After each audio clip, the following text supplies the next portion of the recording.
Sir உங்க வீட்டு வேலைக்காரி தற்கொலை செஞ்சுக்கிட்டது என்ன காரணமா இருக்கும்? சார் அந்த அம்மாவுக்கு பைத்தியம் ஏதாவது? சார் அந்த அம்மா போதை மருந்து சாப்பிடுவாங்களா? சார் வேலைக்காரி கல்யாணம் ஆனவங்களா? சார் அவங்களுக்கும் உங்களுக்கு ஏதாவது தப்பான? Stupid.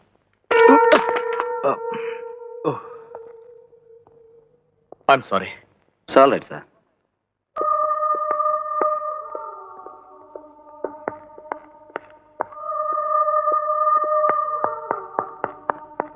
Father,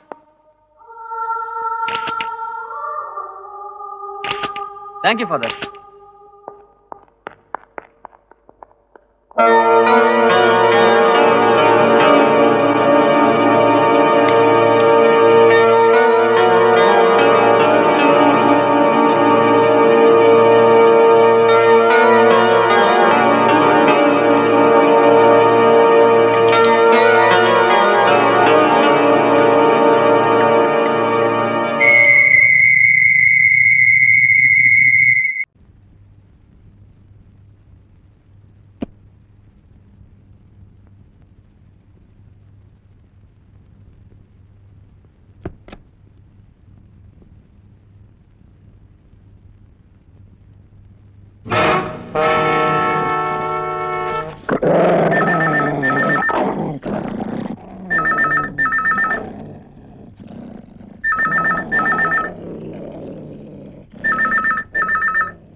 hello, mister Antony இருக்காரா?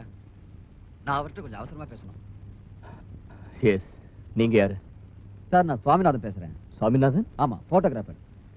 அன்னைக்கு உங்க ஆபீஸ் வாசல்ல என் கேமரா கீழே விழுந்தது, ஞாபகம் இருக்கா? Yes, tell me. உங்களை நான் அவசரமா பார்க்கணும். என் ஸ்டுடியோ 41 லெஃப்ட் சர்ச் ரோட்ல இருக்கு. உங்களால இப்ப அங்க வர முடியுமா? என்ன விஷயம்?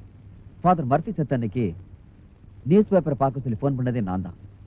உங்க வேலைக்காரி செத்தது, ஃபாதர் மர்ஃபி இறந்தது, ரெண்டுமே தற்செயலா நடக்கல. நீங்க உடனே இங்க புறப்பட்டு வந்தீங்கன்னா என்னால அதை ஆதாரத்தோடு நிரூபிக்க முடியும். இந்த பக்கம் வாங்க சார். பத்திரிகைக்காரங்களோட உங்க பையனோட பர்த்டே பார்ட்டியில நான் கலந்துக்கிட்டேன். அப்ப எடுத்தது. இதுல ஏதாவது வித்தியாசம் தெரியுதா? இந்த கோடை நான் முதல்ல பார்த்தப்ப ஏதோ பிரிண்டிங் மிஸ்டேக் நினைச்சேன். ஆனா இப்போ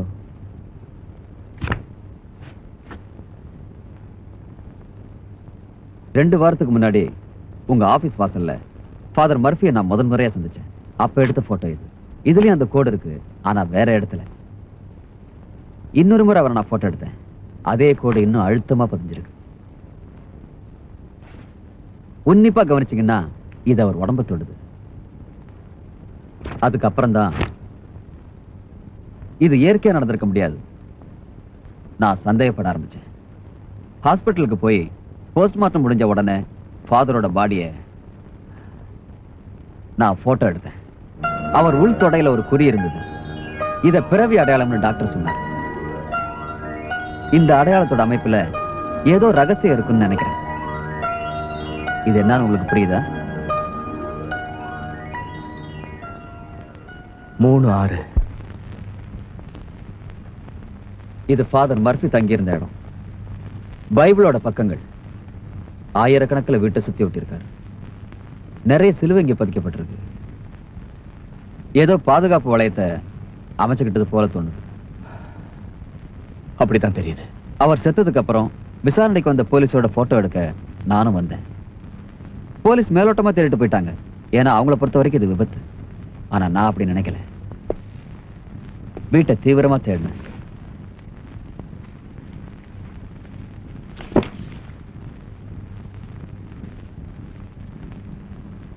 இந்த டைரியில இருக்கிற குறிப்புகள் அவரை பத்தினது இல்ல, உங்களை பத்தினது.